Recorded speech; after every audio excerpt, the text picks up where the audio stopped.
Olá, pessoal de Bioquímica. Essa é a videoaula 2 do conteúdo de lipídios. Terminamos a última videoaula com esse slide, onde eu pedi para que vocês me classificassem esses ácidos graxos em saturados ou insaturados.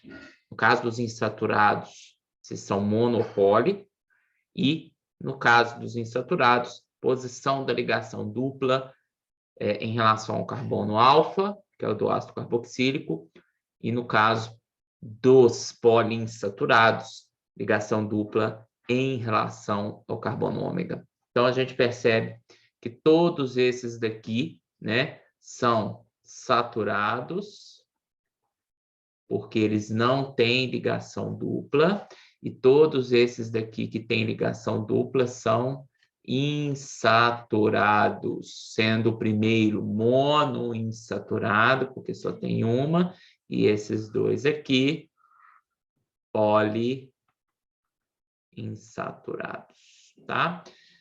14 carbonos, 16 carbonos, 18 carbonos 2.0, que são saturados. 18 com uma, 18 2.1, 18 com duas, 18 2.2, 18 com 3, 18 2.3, tá? Nesse caso aqui, a gente usa a nomenclatura com carbono alfa, 1, 2, 3, 4, 5, 6, 7, 8, 9, então, delta 9, né? E aqui a gente tem delta 1, 2, 3, 4, 5, 6, 7, 8, 9, 10, 11, 12. Então, é o delta 9, delta 12. E aqui, 1, 2, 3, 4, 5, 6, 7, 8, 9, 10, 11, 12, 13, 14, 15. Delta 9, 12, 15.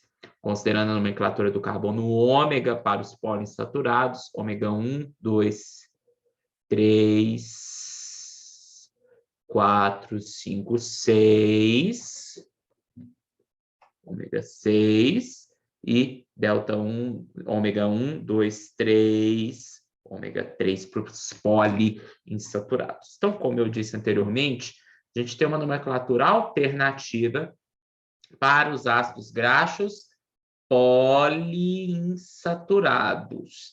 Nesse caso, eles têm um importante papel na nutrição humana. Porque esses ácidos graxos poliinsaturados, eles não podem ser sintetizados pelas vias metabólicas de biossíntese que nós, seres humanos, apresentamos. Então, eles só podem ser adquiridos através da dieta, né? A primeira ligação dupla, ela é numerada, como eu disse, em relação à extremidade da cadeia que tem o grupo metila. E aí, o grupo metila vai ter o carbono 1, ômega 1. Então, se a gente tem, por exemplo, ligação dupla em relação ao carbono ômega 1, entre o carbono ômega 3 e o ômega 4, a gente tem um ácido graxo poliinsaturado ômega 3. E se entre o carbono ômega 7 e o ômega 6 e ômega 7, a gente tem o ácido graxo ômega 6, tá? Aqui na foto, gente, a gente tem o que a gente conhece como dieta mediterrânea, muito comum ali nos países ao redor, né, banhados pelo mar Mediterrâneo, né, principalmente os europeus, né? Essa dieta mediterrânea é cientificamente comprovado que ela está associada a uma diminuição do risco de doenças cardiovasculares, porque ela é rica nesses ácidos graxos poliinsaturados, principalmente o ômega 3. Um desbalanço, um desequilíbrio na ingestão de ácidos graxos ômega 6 e ômega 3 na dieta está associado a um risco aumentado de doenças cardiovasculares. E é por isso que uma dieta mediterrânea rica em vegetais folhosos, como esses que a gente está mostrando aqui nas saladas, e à base de óleos vegetais de boa qualidade, como é o azeite, e de peixes, ela rica nesses ácidos graxos poliinsaturados ômega 3 e ômega 6, ela favorece uma diminuição do risco dessas doenças cardiovasculares, ok? Bom, quando a gente pensa em ácidos graxos, a gente está falando que eles têm suas propriedades físicas, tá? Determinadas tanto pelo comprimento da cadeia, isso quer dizer o número de carbonos que formam a cadeia desse ácido graxo, tá? Como também pelo grau de insaturação dessa cadeia. O que eu quero dizer? A presença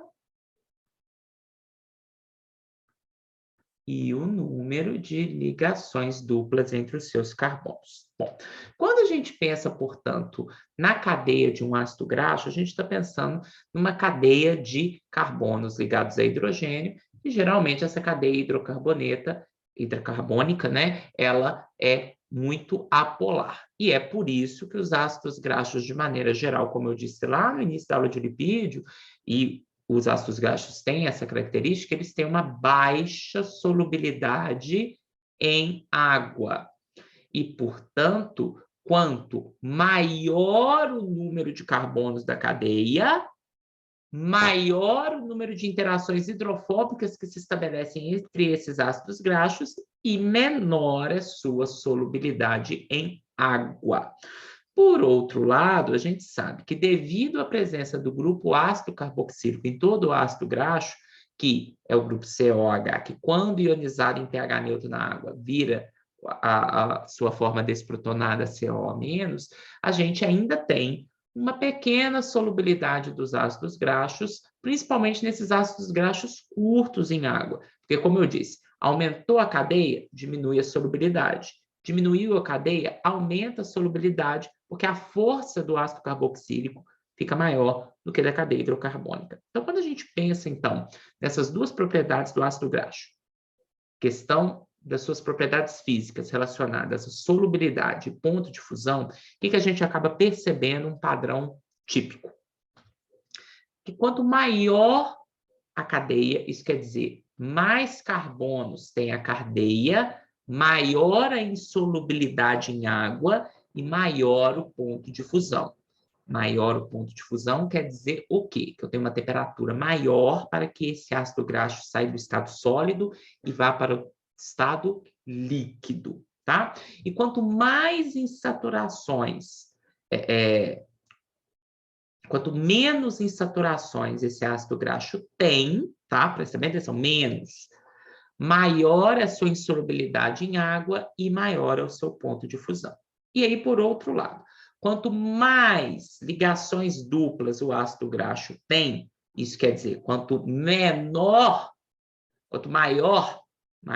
a sua insaturação,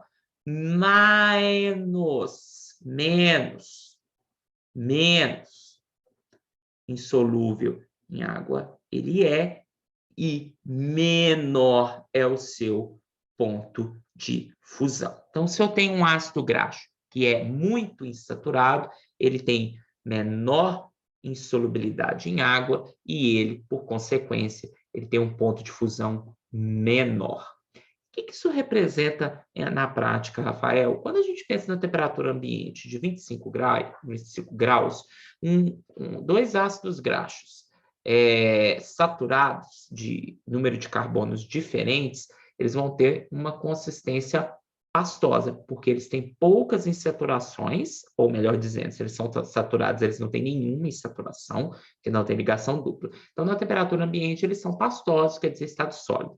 Mas se eu pego o mesmo número de carbonos, tá? Mesmo número de carbonos, e começo a ver os ácidos graxos com esse mesmo número de carbonos, 12 e 24, mas com insaturações, com ligações duplas, esses mesmos ácidos graxos de mesmo tamanho de cadeia, mas com ligação dupla, eles na temperatura ambiente eles são oleosos. Por quê? Porque eles tiveram um ponto de fusão menor devido à presença das ligações duplas, então na mesma temperatura eles já mudaram de estado físico.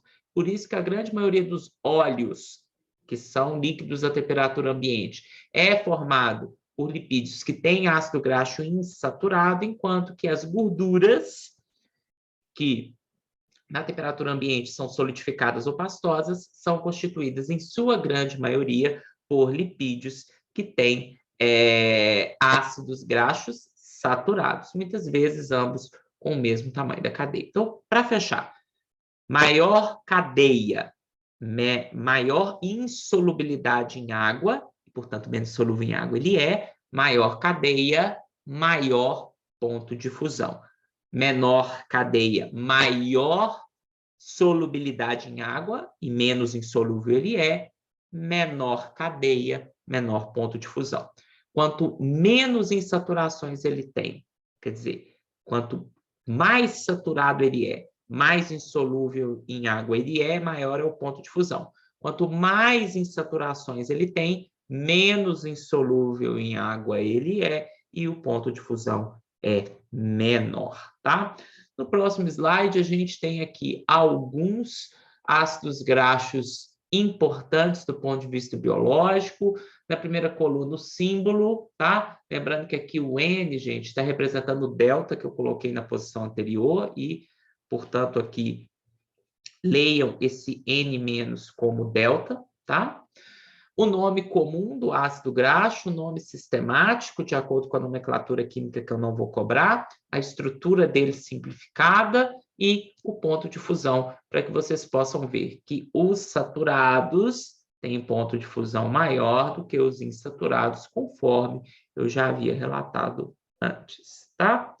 Bom, pessoal, já sabemos o que é um ácido graxo, que é o principal constituinte dos lipídios de armazenamento. Agora a gente vai entrar no principal tipo de lipídio de armazenamento, que são os glicerídeos ou acilgliceróis. O que são esses lipídios de armazenamento, glicerídeos ou acilgliceróis? São os lipídios mais simples construídos a partir dos ácidos graxos e são compostos por ou 2 ou 3 ácidos graxos esterificados, ligados por ligação éster, em uma molécula de glicerol. Rafael, o que é um glicerol? Essa molécula aqui. Ele é um álcool simples, formado de 3 carbonos,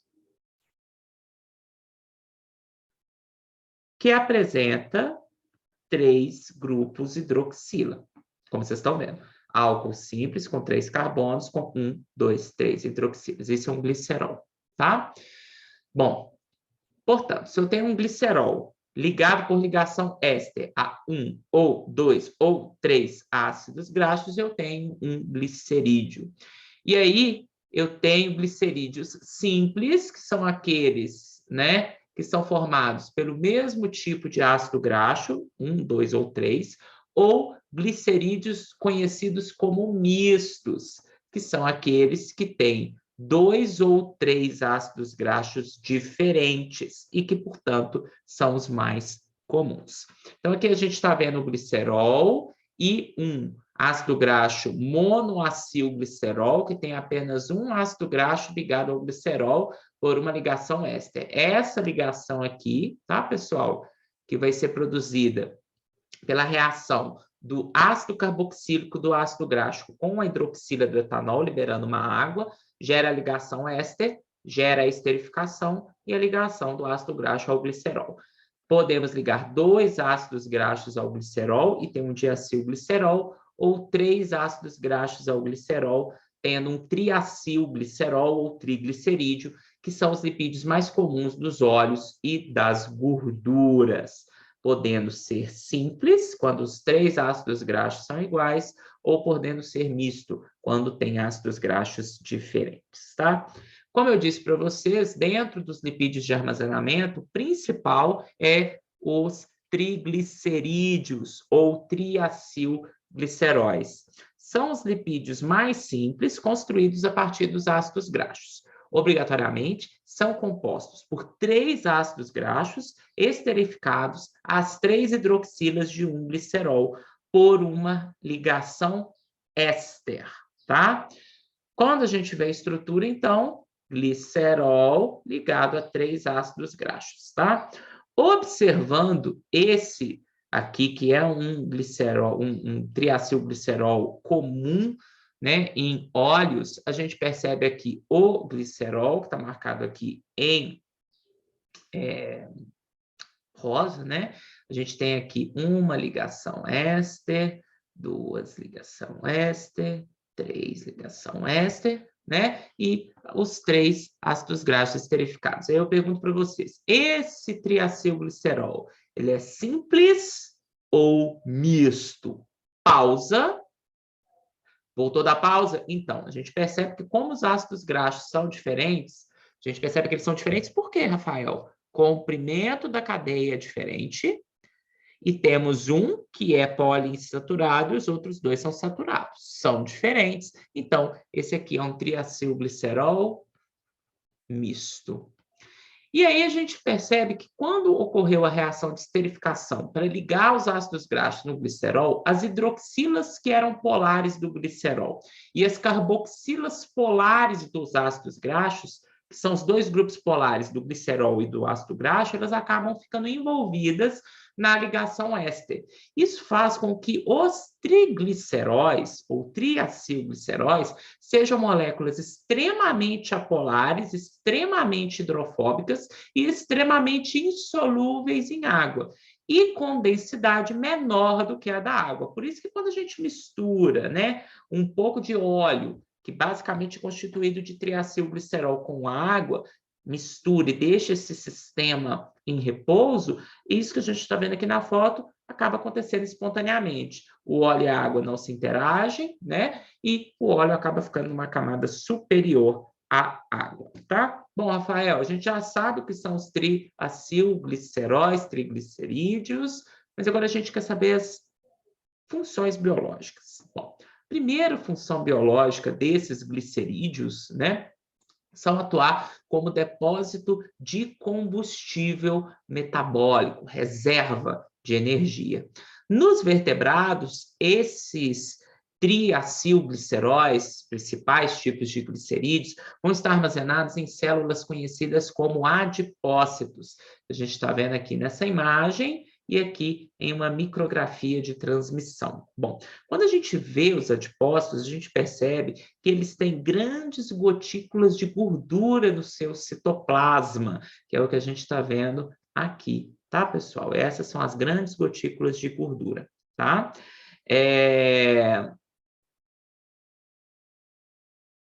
E aí, quando a gente pensa na coloração clara que a gente está vendo, né, são, de fato, né, essa gordura armazenada dentro dessa estrutura, tá?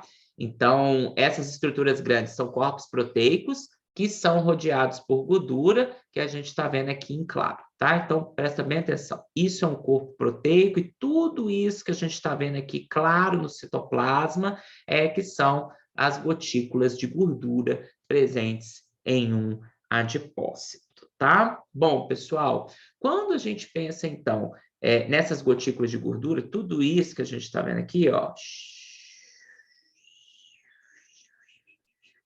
isso aqui nada mais são do que grandes quantidades de triacilgliceróis armazenadas nesses adipócitos, que são comuns nos vertebrados, principalmente no tecido subcutâneo desses animais, tá?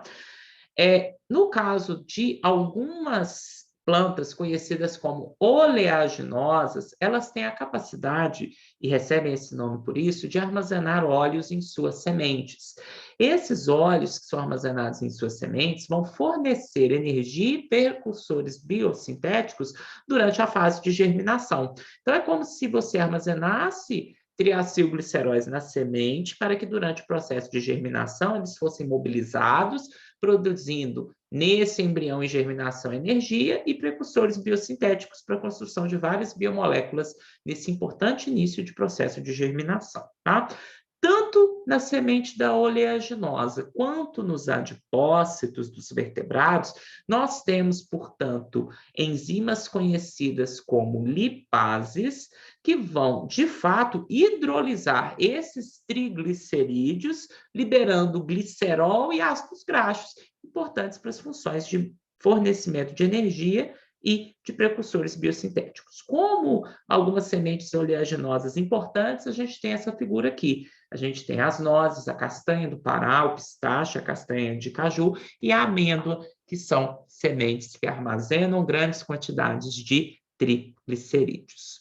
Segunda importante função desses glicerídeos é atuar como isolamento contra baixas temperaturas em animais de sangue quente que vivem em regiões frias, como principalmente focas, morsas, pinguins e outros animais polares. Isso permite com que eles vivam, né, em regiões de temperatura muito baixa, mas mantendo a sua temperatura corporal na casa de 37 graus. E aí vem uma grande pergunta. Tem um camelinho aqui, né? Um camelo. Bom, muita gente sabe que o camelo é um animal extremamente adaptado à vida no deserto, sobrevive muito tempo sem ingerir água no deserto, utilizado em grandes travessias do deserto por povos nômades. Muita gente acha que o camelo, né, que é esse, o dromedário, que tem só uma corcova, armazenam na corcova é água. E por isso, por ter esse reservatório de água, eles sobreviveriam muito tempo na passagem ao deserto. Não é água, tá? O que o camelo e o dromedário têm armazenado na sua corcova é gordura, tá? Os ursos são animais que também, pelo porte, têm grandes depósitos de gordura no seu tecido adiposo, e eles conseguem passar por um período grande de hibernação no inverno, onde eles ficam dormindo, obviamente sem beber água, e sobrevivem a um grande período de privação hídrica, diferente do camelo e do dromedário, mas similar, porque conseguem ambos ficarem sem ingerir água, sem ter prejuízo. Bom, o que tem de comum entre a gordura do urso, que permite ele hibernar sem beber água, e a gordura da corcova do camelo e do dromedário, que permite ele passar por longo período de travessia no deserto sem beber água? É que ambos os animais passam por o que a gente chama de hidratação por água metabólica. Então, a gente vai ver que quando os ácidos graxos presentes nesses triacilgliceróis, que estão armazenados no tecido adiposo do urso e na corcova do camelo e do dromedário, são hidrolizados, eles sofrem uma reação de oxidação em um metabolismo que a gente vai estudar, chamado beta-oxidação, ocorre a produção de muita água a partir da oxidação desses ácidos graxos, tá? Então, a gente vai ver que ao longo das várias reações da beta-oxidação, o ácido graxo, ao ser oxidado, ele vai liberando moléculas de água. E é essa água produzida por metabolismo de beta-oxidação de ácido graxo que mantém o urso hidratado durante o período de hibernação e que mantém o camelo e o dromedário hidratados durante o seu longo período de travessia do deserto, tá? Bom, e aí eu lanço uma pergunta muito, muito bacana. Bom, a gente aprendeu lá na aula de carboidrato que existem carboidratos de reserva de energia, né? Glicogênio e amido. E agora a gente está vendo que lipídio também é uma importante molécula de armazenamento de energia. Mas deve ter uma diferença entre os dois. E eu já vou falar. Existe vantagem para um organismo armazenar energia na forma de lipídio, especificamente de triacilgliceróis, ou triglicerídeos, a mesma coisa, em relação aos carboidratos de reserva, como é o caso do glicogênio e do amido. Aí você vai dar um pause agora e vai pensar. Qual que seria a vantagem de eu guardar energia na forma de lipídio do que guardar energia na forma de carboidrato polissacarídeo? Pausa, pensa. Chegou a alguma conclusão? Vamos ver se as suas conclusões estão corretas. Se você não chegou em nenhuma, vamos aprender então. Primeira coisa, gente, quando a gente pensa nos átomos de carbono de um ácido graxo, principal constituinte dos triglicerídeos, eles estão muito mais reduzidos do que os átomos de carbono dos açúcares. E o fato do átomo de carbono em um ácido graxo ser mais reduzido permite que, com a oxidação desses átomos de carbono em ácido graxo, eu consiga produzir muito mais energia calorífera, leiam ATP, do que a energia que eu consigo produzir na oxidação da mesma massa de carboidrato. Então, a oxidação de 1 grama de triglicerídeo libera mais que o dobro de energia do que a oxidação da mesma massa de carboidrato. Então, na mesma massa, eu tenho muito mais energia armazenada em gordura do que carboidrato. Como molécula de armazenamento, mais energia na mesma massa, menos peso, guarda mais energia, lipídio saiu na frente. Segunda vantagem. Quando eu penso nos triacilgliceróis, que como a gente viu, são extremamente hidrofóbicos e não tem nenhuma água hidratando eles, porque eles são muito apolares, a gordura como reserva de energia não precisa carregar no organismo um peso extra de água de hidratação. É aquela água que forma capa de solvatação em volta de moléculas polares. Gordura não tem capa de solvatação. Então, a massa de gordura que está armazenada em uma célula, em um tecido, é só gordura. Quando você pensa nos carboidratos de reserva, tanto o glicogênio quanto o amido, que tem um monte de hidroxila, lembra? Polihidroxilas, polihidroxilcetonas. Então, está cheio de água de solvatação interagindo com as hidroxilas do glicogênio e do amido. Então, toda vez que você armazena carboidrato, você está armazenando carboidrato com um monte de água em volta, seja glicogênio ou amido. Então, você tem um peso extra de água quando você guarda carboidratos. E, no caso, quando você guarda gordura, não tem água de solvatação.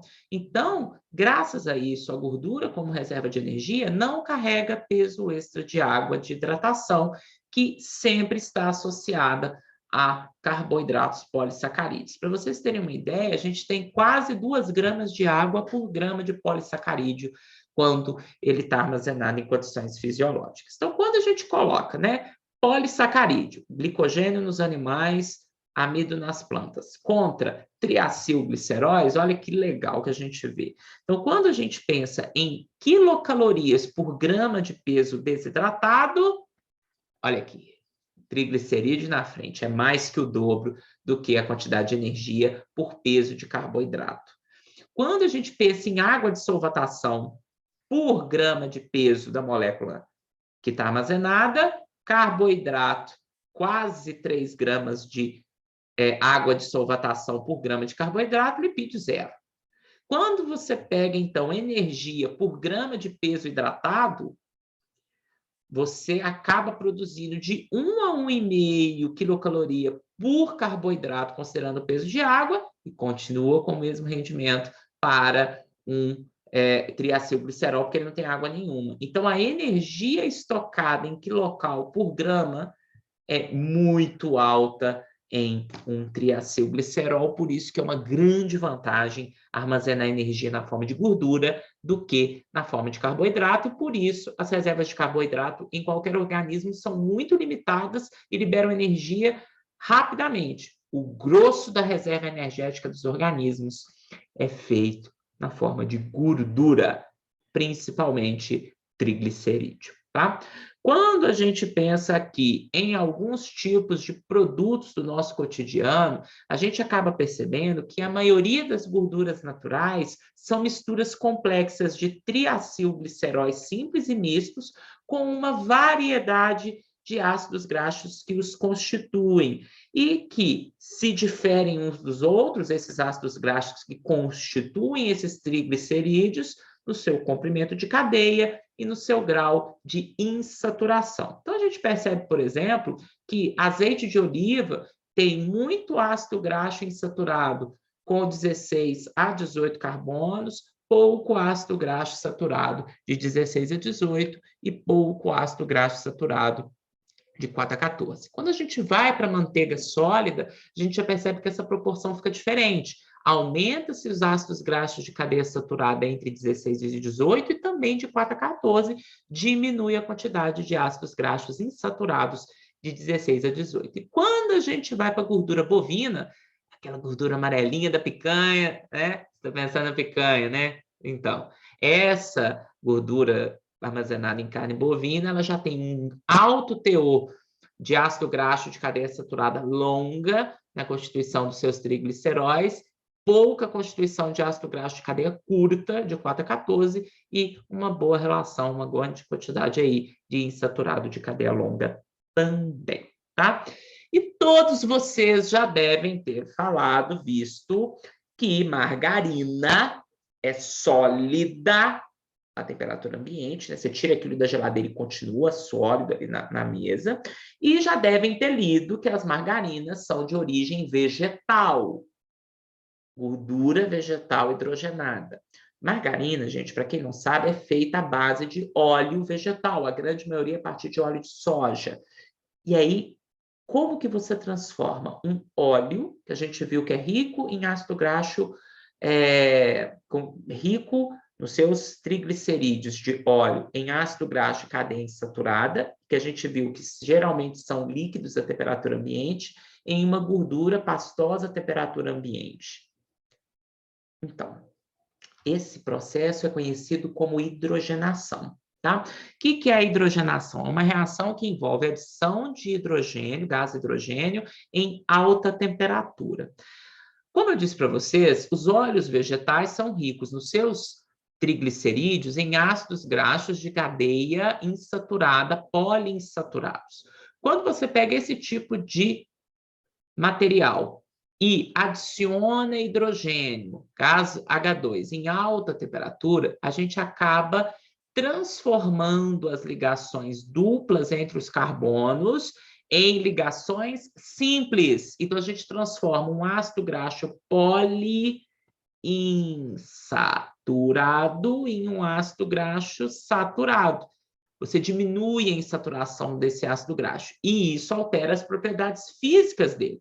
Por isso que ao hidrogenar completamente um óleo vegetal, você transforma ele em uma gordura vegetal hidrogenada, que é ainda formada de triglicerídeos, mas com ácidos graxos saturados, que na temperatura ambiente são usualmente sólidos. Entretanto, muitas vezes a reação de hidrogenação não é total, ela é parcial. E aí, algumas das várias ligações duplas presentes nos ácidos graxos poliinsaturados dos óleos não são completamente quebradas e elas são transformadas da configuração cis para a configuração trans. E aí, a gente acaba produzindo as gorduras trans, que são gorduras produzidas a partir de ácidos graxos poliinsaturados de óleo vegetal, que tem baixo número de insaturações, mas que existem algumas ligações duplas na configuração trans, que acabam sendo muito comuns essas gorduras trans em margarinas e óleos para fritura em fast food. E é por isso que a batatinha frita do McDonald's, por exemplo, ela é rica em gordura trans. Bom, Rafael, a gente já entendeu o conceito, mas qual é o problema da gordura trans, então? Os ácidos graxos que têm ligações duplas trans aumentam o nível de triacilgliceróis e do colesterol LDL, que é o ruim, no sangue. E acabam também, essas gorduras trans, diminuindo os níveis do colesterol bom, o HDL. E isso, em conjunto, aumentar o ruim, aumentar a gordura no sangue, diminuir o colesterol bom, acabam fazendo que a ingestão de gorduras trans aumentem o risco de doenças cardiovasculares. Na aula de metabolismo de lipídios, lá no final do nosso curso, eu vou falar bastante sobre quem é esse colesterol chamado de bom, quem é esse colesterol ruim, a gente vai ver que não são colesteróis propriamente ditos, são lipoproteínas que transportam gorduras no nosso sangue, mas agora não é a hora de preocupar com isso, tá? E aqui, só mesmo para completar essa explicação, a gente vê um pouquinho sobre esse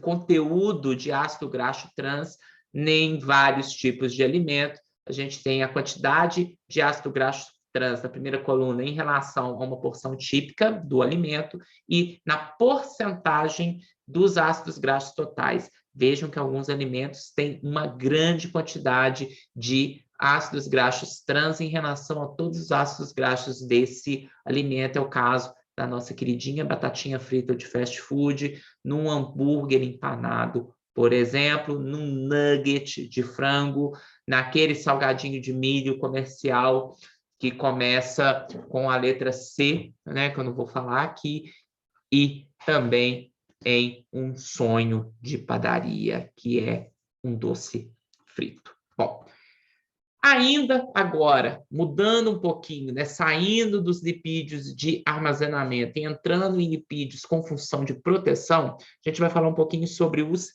cerídeos, né? O que são os cerídeos? Os cerídeos, gente, eles continuam sendo também formados à base de ácidos graxos de cadeia longa.